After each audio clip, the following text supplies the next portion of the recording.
देश के प्रत्येक नागरिक को संस्कृत अवश्य सीखनी चाहिए। जैसे प्रत्येक मुसलमान को उर्दू आती है, प्रत्येक ईसाई को इंग्लिश आती है, वो अपने धर्म ग्रंथ अपनी भाषा में पढ़ लेते हैं, किंतु प्रत्येक हिंदू को संस्कृत नहीं आती है। और हमारे सारे धर्म ग्रंथ संस्कृत में हैं। और जब हमारे धर्म ग्रंथ संस्कृत में हैं, तो वो हमारे धर्म ग्रंथों में वास्तविक रूप में क्या कहा गया वो नहीं जानते हैं। जिसने जैसा तोड़ मरोड़ करके बता दिया, चाहे वो किसी कूटनीति के तहत हो, जैसे देश स्वतंत्र होने के बाद हमारी सारी शिक्षा पद्धति को बिगाड़ करके रख दिया। जो हमारी प्राचीन शिक्षा पद्धति थी उसको लागू नहीं किया गया। वेद के मंत्रों का जैसा अर्थ उनको बता दिया गया, उन्होंने वैसा मान लिया।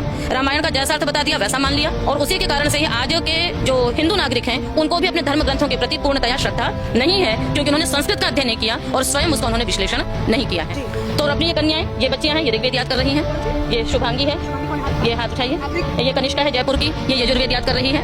हाँ, ये हव्या है छोटी सी बच्ची, वो अथर्ववेद याद कर रही है। तो ऐसे तो ब्रह्मा का तात्पर्य होता है जो चारों वेदों का ज्ञाता हो।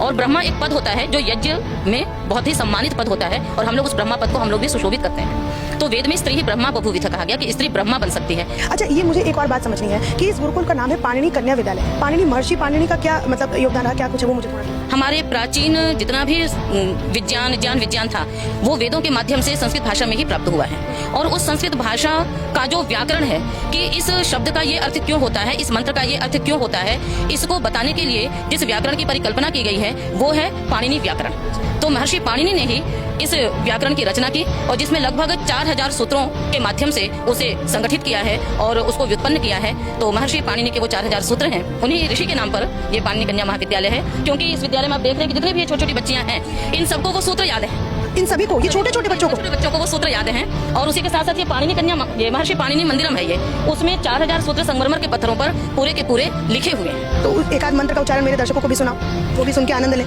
ओम प्रातरग्निं प्रातरिन्द्रं हवामहे प्रातर्मित्रा वरुणा प्रातरश्विना प्रातर्भगं भूषणं ब्रह्मणस्पतिं प्रातर्सोममुदरुद्रं भुवेम। ओम प्रातर्चितं भग